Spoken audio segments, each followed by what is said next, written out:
Am I standing the correct distance away from this microphone? Yes. Yay, perfect. Lovely to meet you. So I was kindly asked to read from my book, Starling Days, and I'm going to read from the beginning because then I don't have to explain anything. But I think it's a little dark, but I get from the sense of the things that have been read to me just now that this is, you can cope with darkness. Yeah, bring on the darkness. We're fine. We're fine.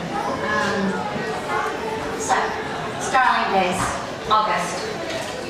She wasn't expecting the bridge to shudder. It was too big for trembling. Cars hissed from New York to New Jersey over its wide back. That August had been hot, 96 Fahrenheit hot. He'd softened the dollar bills and clung to the quarters and dimes that passed from sticky hand to sticky hand. It was night now, and the air had cooled, but humidity still hung in a red fog in Mina's lungs. The day's sweat shivered between her bare shoulder blades. The tank top felt too thin, and the down on her arms rose. Sorry, I just skipped ahead in the wrong place. I'm really embarrassed. Can I just read? I'm supposed to be professional. I have a published book. Tonight. It was night and the air had cooled, but humidity still hung in a red fog in Mina's lungs. Wind galloped over the Hudson, pummeling the city with airy hooves. The bridge shifted, the pylons swayed, and Mina closed her eyes to better feel her bones judder. Even her teeth shook. The day's sweat shivered between her bare shoulder blades. The tank top felt too thin, and the down on her arms rose. She took a step forward along the bridge. The tender spots between her big and index toes were sore from too many days in flip-flops. She took the sandals off. They swung from her fingers as she walked. Under her feet, the rough cement was warm.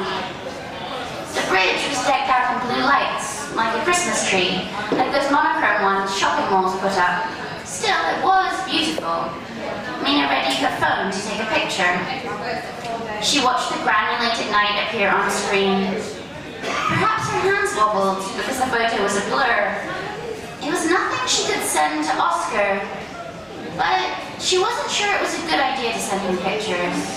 Not tonight. She stopped in the middle of the bridge. Hello, Manhattan. Downriver, apartment blocks spiked upwards. She couldn't see Queens in the walk-up apartment she'd grown up inside, nor could she see the Park Slope apartment in which Oscar was working late. He'd have a mug on his desk and the coffee gone cold hours ago. The photo of her would be propped up behind his computer. The sparkly stress ball she bought him years ago as a joke gift would rest at his wrist. Every hour or so he'd roll it between his palms. When he was working, he didn't notice time. She was sure he wouldn't yet be worried. She said she was meeting some friends after the tutoring gig. He didn't know she texted the group saying she was feeling unwell and would miss movie night. He wouldn't expect her for at least 2 hours? No one was expecting her. She was unwitnessed. She lifted her face to the breeze. The river was as dark as poured tarmac.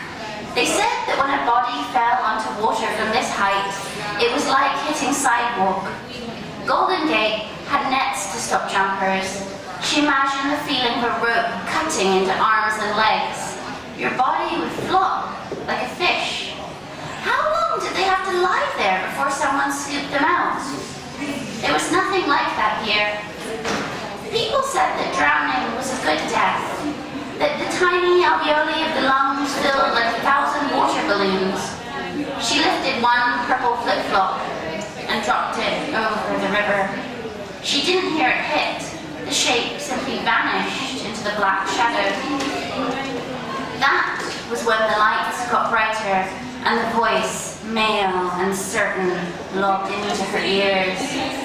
Ma'am, step away from the rail. The police car's lights flashed blue and white and red. Once she had an ice pop of those colors, and the sugary water had pooled behind her teeth. Ma'am, step away from the rail. Good evening, officer. Have I done something wrong? Mina asked. Please, get into the car, he said. There were 2 of them. The other was younger, and he was speaking into a radio. It was hard to make out his words over the wind and traffic. Was he talking about her? This is a public walkway, Mina said. It was open. I haven't done anything wrong. Ma'am, get into the car. I don't want to get into the car. Look, I was just getting some air. I was thinking, I'll go home now. Ma'am, don't make me come over there. Mina had never been in a police car. She'd read once that the back doors only open from the outside. Who knew what would happen if she got into the car? The window was rolled down, and the cop stuck his head out. There was a lump on his upper lip. A pimple, perhaps? Where are your shoes? It's hot out, she said. Where are your shoes? I don't want to tell you about my shoes, she said. I haven't done anything wrong. I'm an American citizen. Ma'am, where are your shoes? She lifted up the single flip-flop she had left. The other one broke, she said. Behind him, other cars continued into the night. Did they even notice her standing in the dark, a small woman with bare legs and feet? She was aware of the blue and bruise she'd caught banging her knees on the subway door. In the shower that morning, she'd skipped shaving her legs. In the beam of his headlamps, could he see her hair standing up in splinters? Ma'am, I really need you to get into the car. I can't leave you here. What if something happened to you? In his voice, she heard the insinuation that normal women, innocent women, didn't walk alone on bridges at night. I'm fine, she said. Mina knew her stubby ponytail was frizzy. Bleaching black to Marilyn Monroe blonde had taken 4 rounds of peroxide. Now it stood up in breaking strands. If she'd conditioned it, would this cop think she was sane? If she'd blow-dried it, would he have let her go home? And of course, there were the tattoos twining up her arms. We can talk about it in the car, he said. His shadowed friend was bent over the radio, lipped to the black box. Mina was tired. It was the heat, or perhaps the wind. So she got into the car.